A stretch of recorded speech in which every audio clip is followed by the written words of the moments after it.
Yeah, so I've got a title here that is quite a mouthful, and it's I think the topic is fairly abstract. This is the first time I gave this talk. I wrote a very long blog post on the topic with the same title. So if I don't manage to get through all the content or some of the stuff is too abstract, you can always refer to the blog post for more information. But the topic I'm interested in talking about today is why the heck do we need to reinvent the wheel so much in data engineering? Um, there's quite a struggle for us as data engineers to be able to essentially just reuse code in the data transformation layer. So we share a lot as data engineers. We all use the same tools, to a certain extent. So everyone here uses Airflow, which is great. But everyone uses different databases. But the thing that is really, I think, not great for the field is the fact that we don't really share data transformation. So every company will have more or less the same data pipelines, but like slightly different version of the same data pipelines over and over. Over the past, so I've been more active on Apache Superset, where we do a lot more front end work, and the front end ecosystem is wonderful. Right, there's so many libraries and npm and React, and just overall in the front end ecosystem, that is kind of fantastic. You go from project to project or from company to company, and you're able to reuse so much. But in data engineering, somehow we have not figured out how to do this. I'll do a quick intro on me. So intro is kind of done already. In many ways, maybe a few other things about me. So I work. So when I started to get less involved with Airflow, that's because I was getting very, very involved with Apache Superset. Apache Superset, if you're not familiar with it, you should probably not listen to me and just go on your laptop and Google it and start looking at it. So Apache Superset is really like an open platform for data consumption, but it's a BI tool too. But it's a very open BI tool in the sense that all the building blocks of Superset, all the building blocks of the BI tool are also exposed for you to embed and build other things. So take a look at Superset. If you want to try Superset, I encourage people to go and preset.io. We offer like a commercial version of Apache Superset, but it was a freemium version, so you can try Apache Superset. On preset.io, I believe we offer up to 5 seats for free. So check it out. So that was the commercial bit of this talk. And lately, just saying where my mind has been at. So I've been thinking a lot about agentic coding, doing a lot of work inside Codex and Cloud Code over the past 6 months. So if you meet me somewhere in a hallway here, I'll be more than happy to talk about agentic coding. All right, so why is no one sharing that? I already talked about it quite a bit, but like since 2014, so when I first started Airflow, I thought it was going to be like a year or two for everyone to start sharing data transformation or DAGs, right? And that's something we haven't seen very much. Every year I come to the Airflow Senate and I scan the program. I'm wondering, where are the talks of people talking about the data transformation DAGs that a lot of people talk about their DAGs, but no one really open sources and shares their DAGs. So there's this intuition that it should exist, and maybe some question or like why it does not exist. And today in this talk, just to go to the next slide here, but today in this talk, I'm going to try to itemize what are some of the reasons why it's so hard to share data transformation logic. I'm going to try to explore some of the solutions to go around these friction points.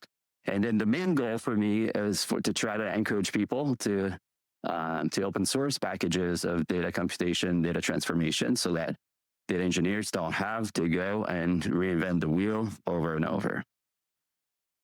So I've been using this plumbing analogy in all of my blog posts forever. So I think there's some interesting parallel between data engineering and plumbing. We call them, data pipelines.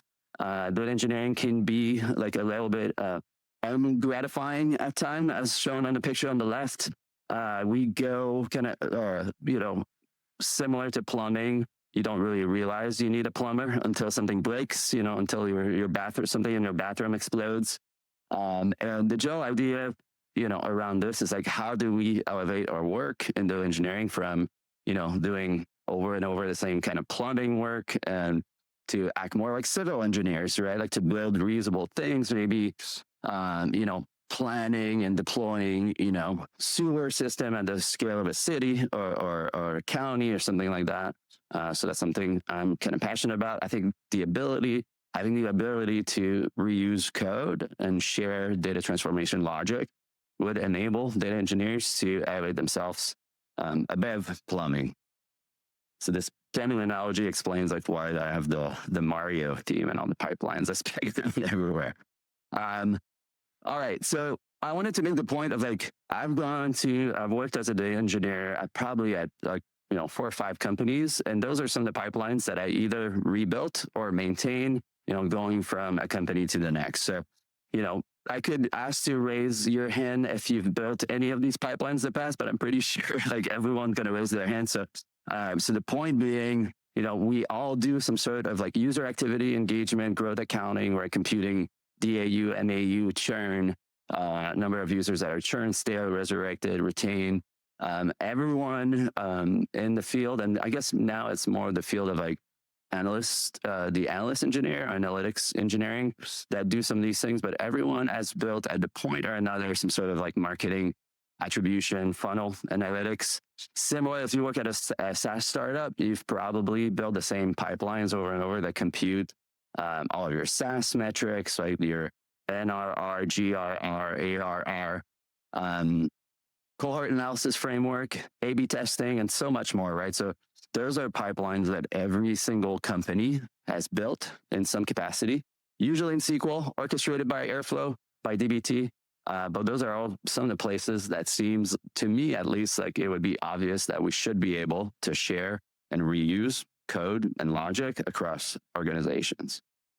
Now, why does that not exist, right? Like sometimes you feel like something should exist and it doesn't. Is it because we're too lazy or we haven't figured it out? Well, usually there's some really good points. And here I'm going to try to identify the friction that explains why it's so inconvenient or not natural for us to share data pipeline or data transformation logic. The first thing is SQL dialects, right? If I go and write a pipeline, I use BigQuery, someone else uses, Snowflake, and I write, an Airflow DAG that generates SQL, and I try to share it with you, then it's not quite going to work, right? So the SQL dialects are getting in the way. Maybe there are, you would think like maybe 5 or 6, the top 5 or 6 SQL dialects, slightly different, but like different enough so that if I try to share something, it's not immediately going to work in your environment. Another thing is data sources, right? So all of our data is kind of similar. If you have customer data, it's probably very similar. Like your customer data is not that different from my customer data, but it is slightly different and just different enough so that it creates, kind of misfit, like things that don't just fit perfectly. Similar with business logic, right? You might have some custom logic around how you think about a metric like net retention or gross retention. So there's, we all more or less use the same metrics, use the same business logic, but there's slight variations here and there. Same with conventions. Like you might have like every self-respected, data engineering team is going to have like a naming convention, nomenclature type of document. So if you take my package, you bring it to your warehouse, it's going to look a little bit out of place. Some other tools. So here we're lucky everyone in the Airflow Summit uses Airflow, so we all operate on the same foundation. But that's not the case, right? I could try to share an Airflow DAG with someone, and they're a DBT shop, and they don't have an Airflow cluster, so it's not super convenient. And then the last point I had, I'm going to be talking about what I call parametric pipelines later. And SQL is not really dynamic, right? So I would say about, I don't have any, statistics on this, but I would assume that, 60 to 90% of data transformations are authored as SQL. I don't know if that's true. I'm still going to say it. But like SQL is not really dynamic. So if you need to build like these parametric pipelines I'm going to talk about, you have to write SQL dynamically, which is not a very it's not a natural thing. It's not an elegant thing. I think we've probably all done it to write some dynamic SQL or some templated SQL. That's kind of what DBT folks do all day, every day. But it's not like a natural way to write, good code and share it. So now we're going to get into the solution space, into the warp zone. So like start addressing. So my goal, I guess, is to look at the points we talked about and see how they can be addressed. Reminder that my goal is to kind of encourage people to start thinking about sharing data transformation code. So let's start talking about solutions.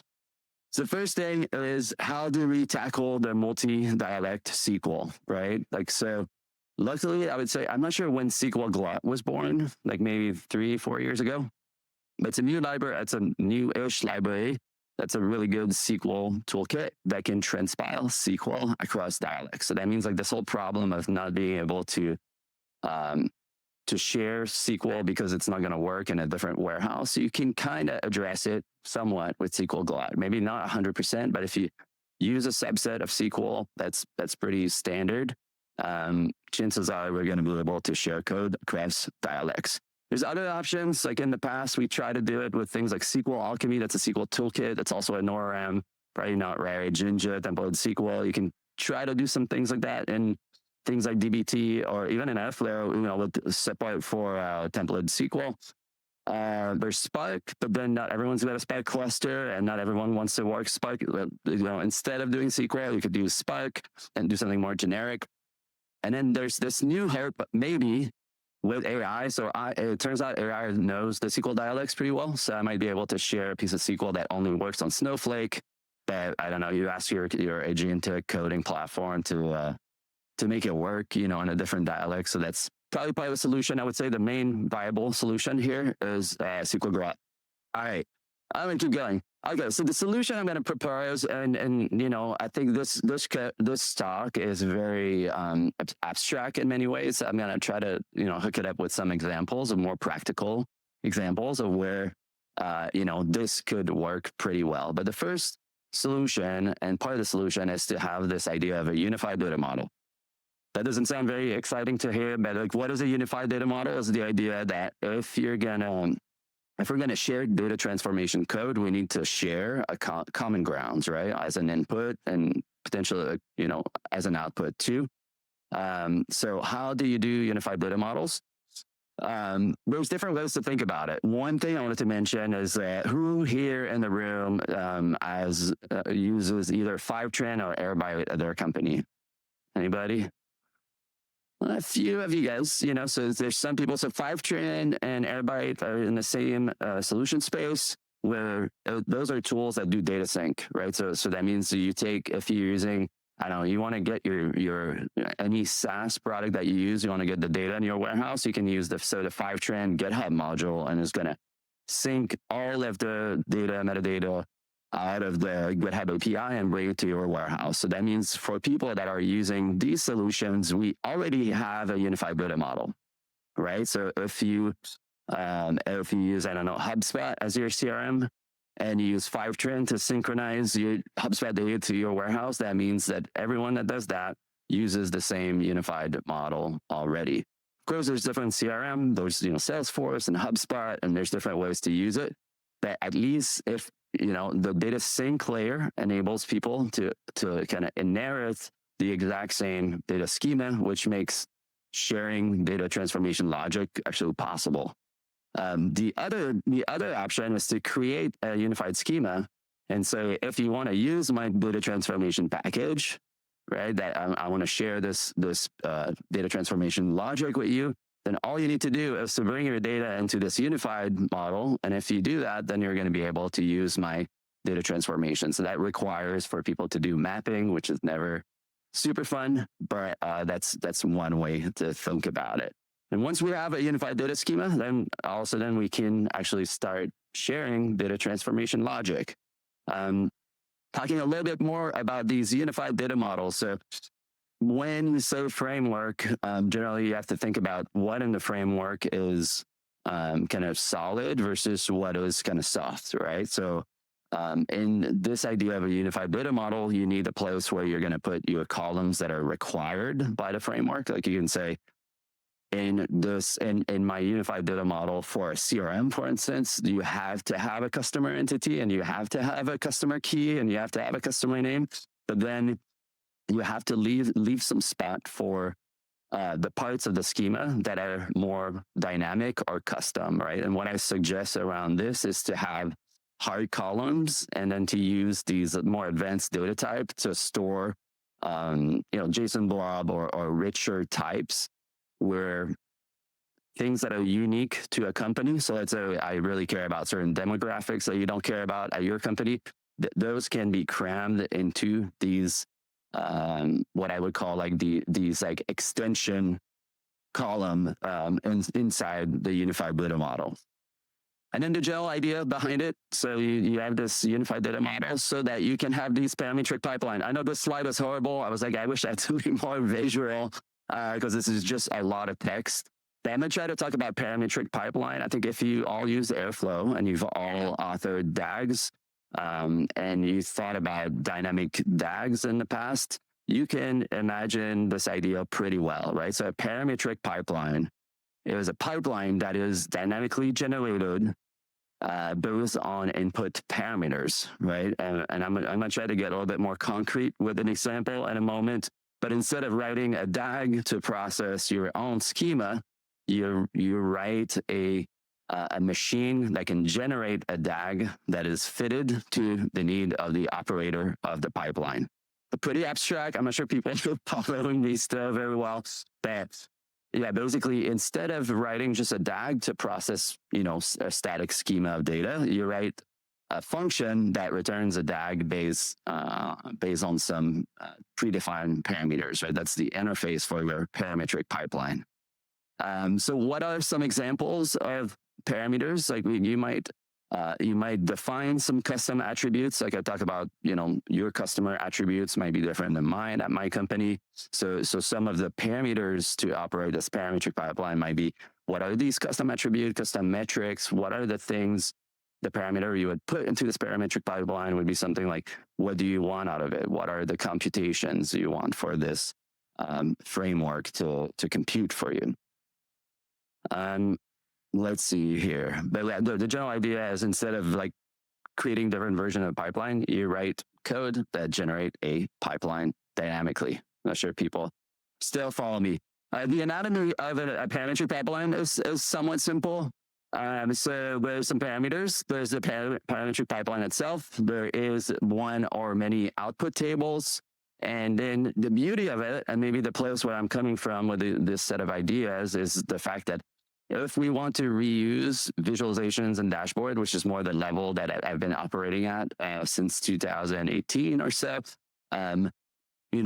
because we don't reuse code inside the data transformation layer, that means we cannot reuse dashboards very much, right? Like the reality is like everyone at every company has to more or less like create the same exact dashboards over and over because their data schema is just a little bit different from other people. So that's the general idea here. So you can imagine that you have either this universal mapping or what I call the unified data model or a mapping to your unified data model. Then you define your custom attributes or metrics, your rules, right? So the framework, the parametric pipeline has to define its input parameters. So I had some example, like a more practical example I wanted to talk about. It was all of the stuff that you can compute if you just have a table with timestamp and user, or just like a user event table. So I'll try to describe this idea. This idea, I think, for a parametric pipeline is great because here it's a very simple input schema, right? If you think about a CRM, you're going to have like dozens of tables and it's kind of messy and there's a lot of custom attribute and custom entities. For this specific idea for a parametric pipeline that is really based on user action and time, what I want to explain is that if you just have this input interface, right, timestamp, user ID, action, and then maybe this idea of these JSON blobs to add some specific user attribute or event attribute, that from this table with maybe a YAML file that asks for certain computation, you're going to be able to go and compute NAU, DAU, weekly active users. You're going to be able to generate these like cohort, triangle, heat maps type things. You're going to be able to compute how many users are new, churn, resurrected still. You're going to be able to do these like LN distributions, which I won't get into, but basically, you know, given a very simple table and some parameterization and a parametric pipeline, you could compute all of this. Why does this not exist today, right? Like, why is no one sharing a package to compute all that stuff for you? That's kind of what we're talking about. So I'm getting to the takeaways in the last 5 minutes of my talk. That if you, the things I would like for people to take away from this talk is reinventing the wheel over and over and stupid, right? Why do we have to do this so much in the discipline of data engineering? I think that the world of data engineering would be a better place if we found ways to reuse and share logic, you know, on the data transform layer. Yes, sharing DAG code can be a little intimidating for a variety of reasons, right? It's always like, you know, a little bit hard to go and share some transformation logic with others. But I want, you know, my mission here today is to kind of encourage people to think about it and you know, and to share the ideas around creating a proper parametric pipeline. But there's also just the idea of like sharing some of your DAG code, right? So one thing that's really missing out there is like having more reference implementation of how other data engineers do things, right? So maybe it's hard to share a thing and assume that it's going to work for everyone out there, but maybe it's pretty easy to say like, hey, we built a kick-ass you know, A/B testing framework, and it only works with Snowflake, but we're going to put it on GitHub for other people to see, and maybe you can use your agentic coding platform to go and you know, transcribe it so it works for you, right? So that's the general idea here. That's the talk for today.